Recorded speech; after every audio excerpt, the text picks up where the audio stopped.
Just before we talk about the Ballon d'Or winners, let's talk about our own Flamingos, Nigeria's Flamingos. That's the under-17 women's team playing and representing the country at the under-17 Women's World Cup taking place in India. They were in action yesterday evening against their Chilean counterparts, and that ended up with a nervy finish for Nigeria as they ended up 2-1 winners to qualify for the quarterfinal where they will take on the United States of America.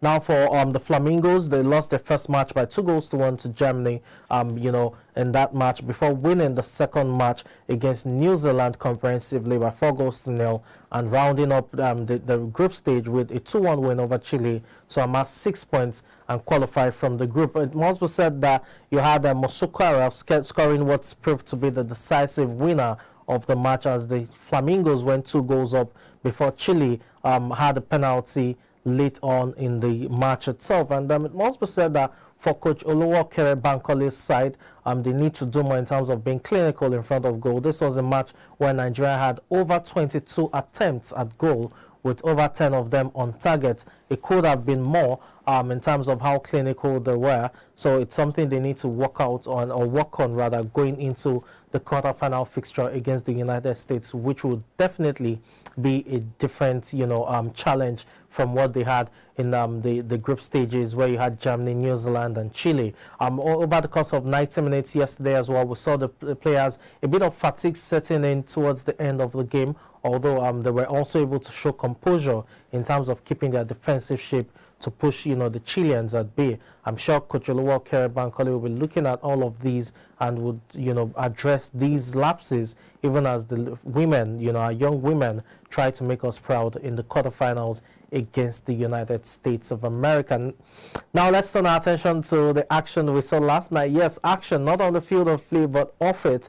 We'll have to start with the very offensive one, which was the fact that Kylian Mbappe was booed, at the Ballon d'Or ceremony. And that's probably not, far-fetched when you consider that it was in the news over the past few days that he was set to leave Paris Saint-Germain in January, but he has since dispelled those rumors. Let's see how it pans out. Well, to the award itself, you had Karim Benzema imagine as the winner of the 2022 Ballon d'Or award, and that's a well-deserved trophy, it must be said, for Karim Benzema, who shone like a million stars, leading Real Madrid to the double in terms of the La Liga title and the UEFA Champions League title as well. You also had for the women's category, Alexa Putellas, that's the captain of Barcelona, winning the women's award for the second successive year, and this is coming following her heroics with Barcelona's women's team.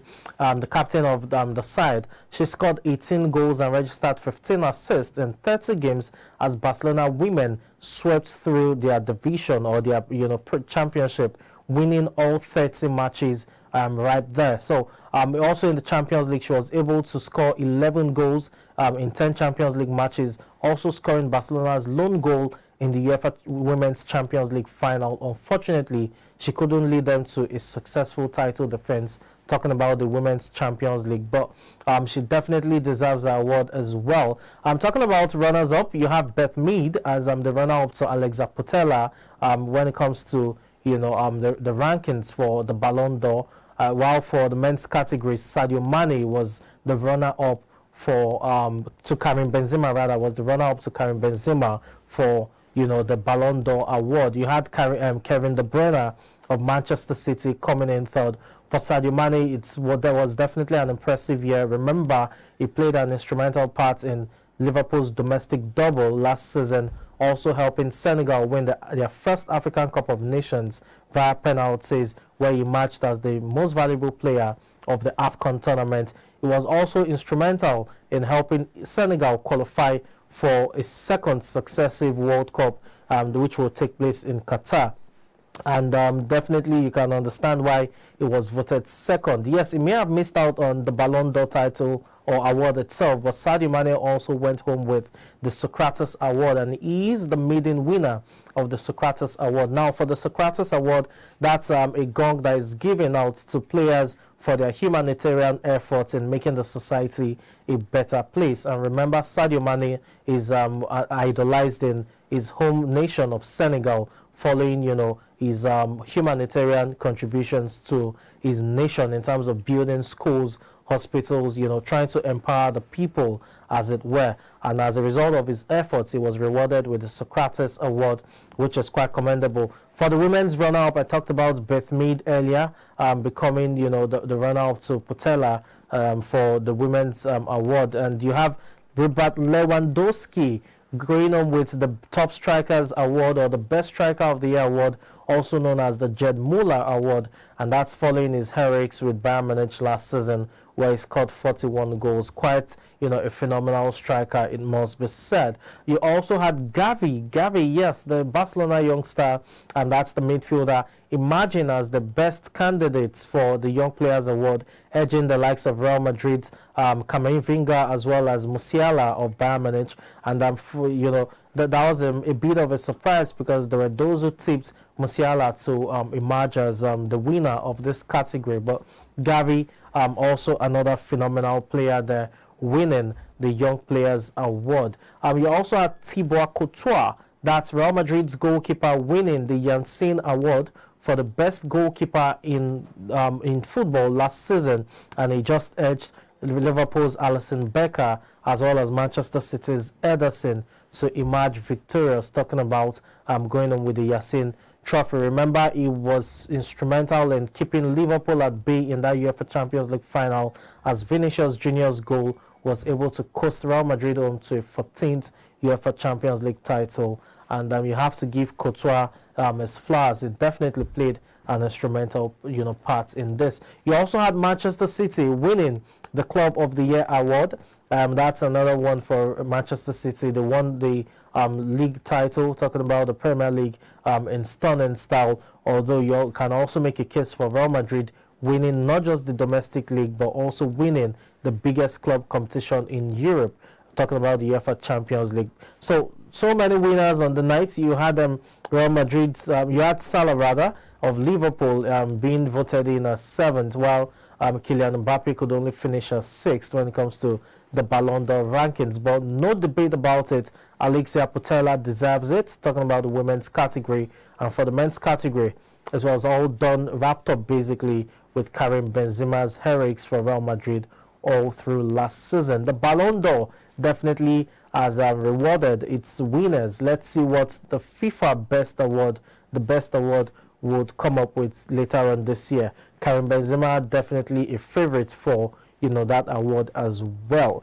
Well, let's move away from there and talk about the World Cup, which will begin in a month and 2 days time. Yes, November 20th is the destined date for the World Cup to begin, and today being the 18th of October, it's just a month and 2 days. Well, the latest about the World Cup is that about 3 million tickets have been sold. 2.9 million tickets precisely has been sold, and this was disclosed by FIFA President Gianni Infantino yesterday, which is Monday. Infantino disclosed that 2.9 million tickets have been sold, and that leaves about 7% of total stadium capacity left unsold for the 32-team, 64-game tournament. But I'm sure in the coming days, you can be assured that there will be more ticket sales.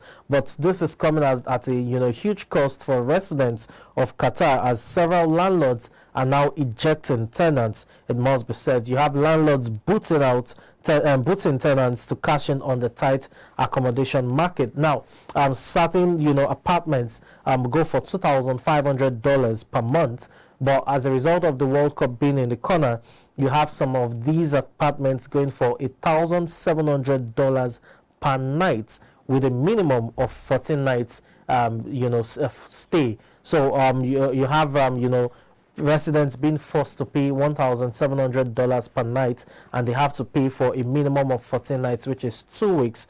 And that just shows you how tight the accommodation market is right now in Qatar. Qatar has a population of about 3 million people, but they are expecting over 1 million foreign visitors as a result of the World Cup, and I'm sure this will definitely put a strain on the accommodation market further, even as landlords are looking to cash out on this. Additional tickets are set to be released before the tournament, which will begin on the 20th of November as earlier stated, and about 1.7 million people have applied for the mandatory pass, which functions as, access to, which functions rather as a visa, meal ticket, transport ticket, fan zone access, among others. And talking about countries now that are leading in terms of tickets purchase for the World Cup, you have Qatar, definitely the host nation, leading the way. The United States of America is second. You have Saudi Arabia, you have England, Mexico, the UAE, Argentina, France, Brazil, Germany. All of these nations have their football faithfuls or enthusiasts, leading the lines when it comes to the purchase of the FIFA World Cup ticket. It will be intriguing to see how the World Cup pans out. It looks like it will definitely be a fun-filled tournament. The very first in the Middle East. Let's see how it pans out. Let's talk about Alexander Isak. Yes, the Newcastle United record signing, signed from Real Sociedad in Spain for £60 million this summer.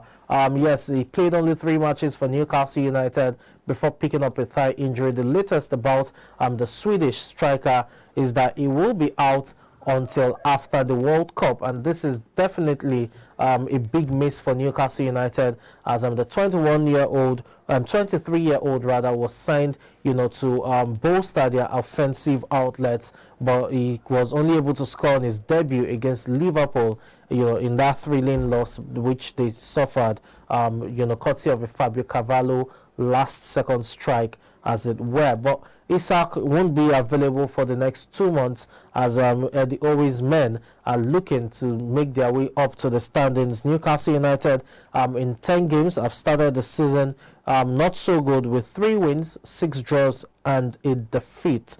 3 wins, 6 draws, and a defeat. I'm sure the Oro will be banking on Alexander Isak to make a speedy recovery so that they can score more goals and move up the top of the table, as it were. The thigh injury would sideline him for over 2 months.